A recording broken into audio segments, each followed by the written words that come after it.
Follow me along on a GEO trip to the Galapagos Islands.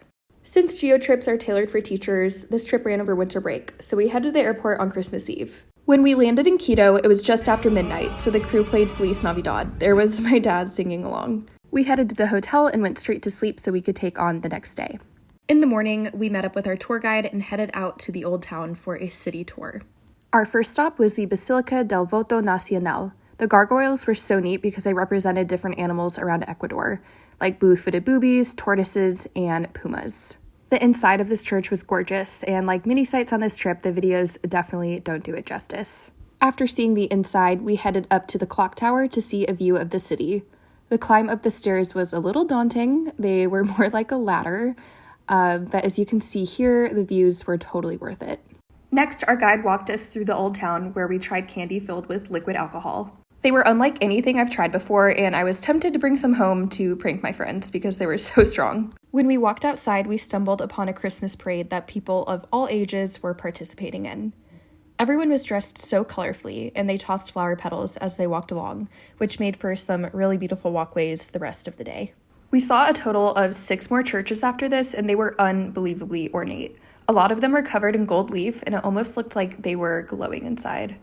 We also spent some time walking through this plaza before we headed to lunch. Guinea pigs are a common food in Ecuador, and this restaurant had them cooking right out front, but none of us were brave enough to try it.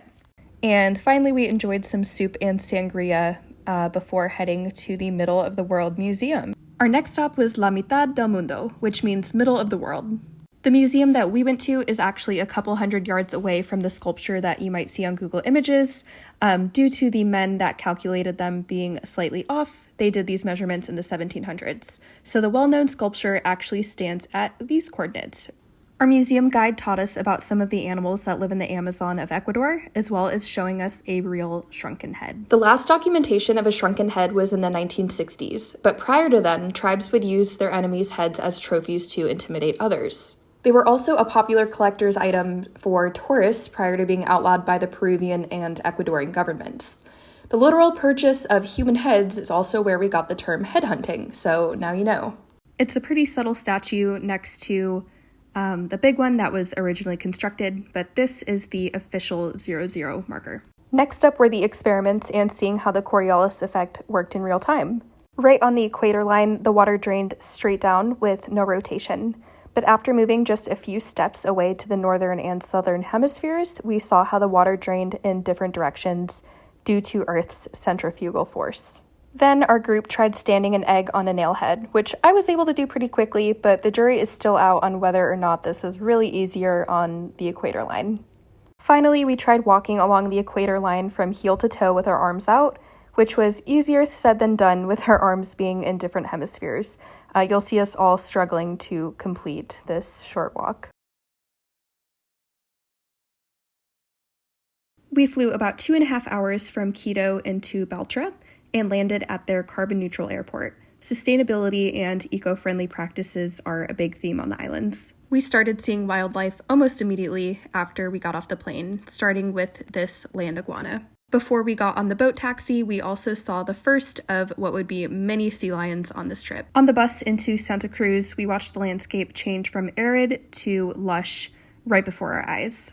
After we checked into our hotel, we grabbed lunch before heading to the Charles Darwin Research Center. Due to the mass hunting of tortoises by pirates, the islands are still working to repopulate, and they have multiple breeding centers just like this one. Tortoises are kept there from birth until they're about 3 to 5 years old and their shells have hardened, so that they're better protected from predators. We also saw the famous Lonesome George, a male tortoise from Pinta Island that was found completely alone in 1971. Researchers tried to breed him for about 20 years in order to save his subspecies, but were ultimately unsuccessful. When he died in 2012, he was over 100 years old, and $300,000 were spent to taxidermy him and keep him on display.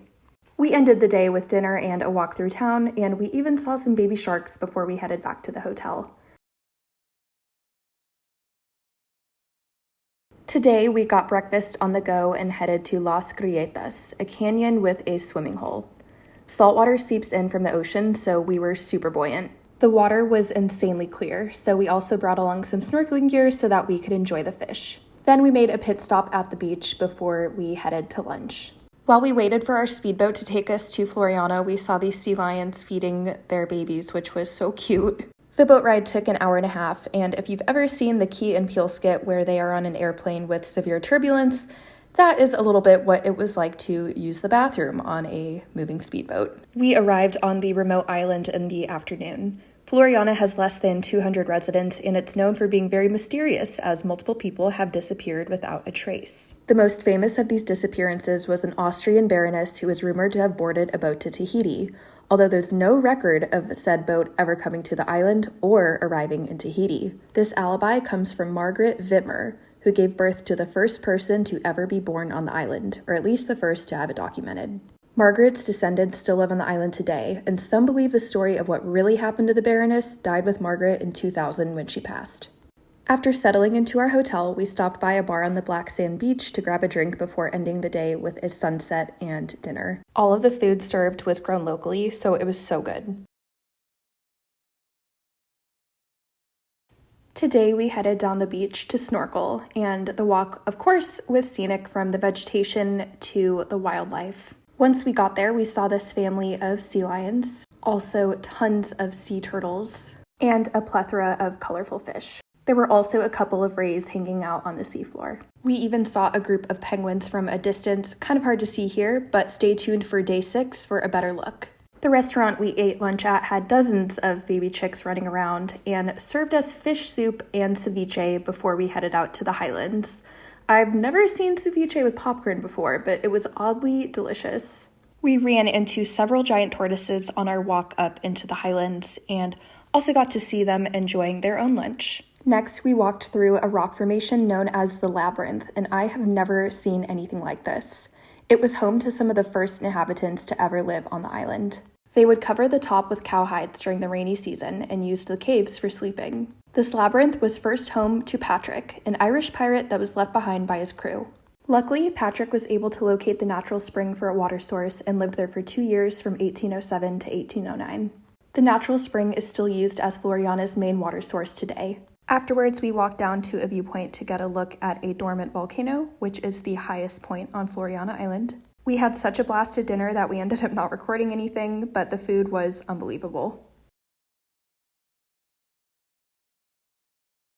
This morning, we headed down to the pier as we got ready to leave the mysterious Floriana Island. While waiting on our boat, we enjoyed some of the wildlife. After an hour-and-a-half boat ride, we arrived to Isabella Island and checked into our hotel. After lunch, we headed up the Sierra Negra volcano, which erupted less than 5 years ago. We saw some horses and cows along the way on the trail, which belonged to the local farmers. Fun fact, all of the native flowers in the Galapagos are yellow or white, so if you see any other colors, it means that they were introduced.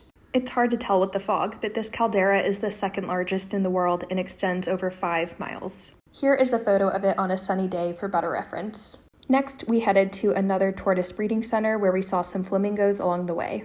Due to the mass hunting of tortoises by pirates, it will still take another 20 years to repopulate. This is largely due to the fact that they don't begin reproducing until they're 25 years old. The treatment of tortoises is taken extremely seriously on the islands. The crime for killing a tortoise is either 3 years in jail or a $10,000 fine. In addition to the many babies that were living at this breeding center, there were also several older members.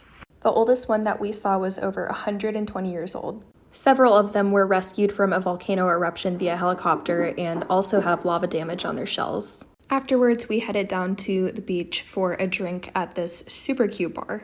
Between the fun drinks, the tightrope walkers entertaining us, the volleyball, and the live music, I could have spent all night here. However, it was one of our group members' birthdays, so we headed to this sushi restaurant to celebrate. We sang happy birthday and had this super fun waiter do a little dance for us. After eating breakfast, we headed down to the dock to catch our boat. We strapped on our life jackets and headed out to the sea. We saw dozens of manta rays, which can have wingspans of over 20 feet, and they can jump up to 6.5 feet out of the water. We also saw 2 hammerhead sharks before continuing on to the snorkeling locations. Known as Los Túneles, meaning tunnels, or Caparosa, this place was unbelievable.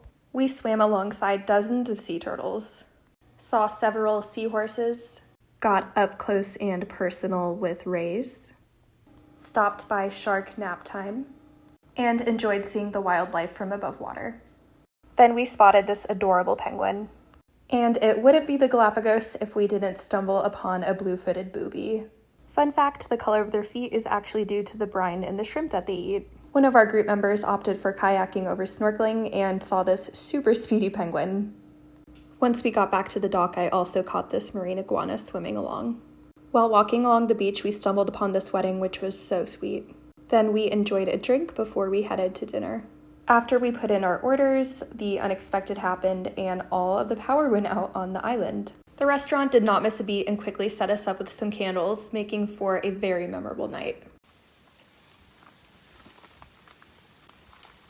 Let's celebrate New Year's Eve in the Galapagos Islands. One of the biggest traditions here are the viejos, which are effigies of people that are burned at midnight to symbolize getting rid of the quote-unquote bad of the last year and symbolizing hope for the new one. In the town square, there were effigies of some very famous people like Messi and Ronaldo, as well as a miniature jail holding politicians. We also saw kids with superhero effigies like Spider-Man and Elsa. Another popular tradition are the viudas, or the widows, which are men dressed as gaudy women that will perform or beg for money. While the money is usually spent on beer, we did see several kids participating as well, begging for candy. It's best to travel by foot or bike on New Year's Eve because the viudas made a point of stopping every car to pay a toll for their performance. In the evening, there was live music and parties that went far into the early morning. This was easily my most memorable New Year's Eve.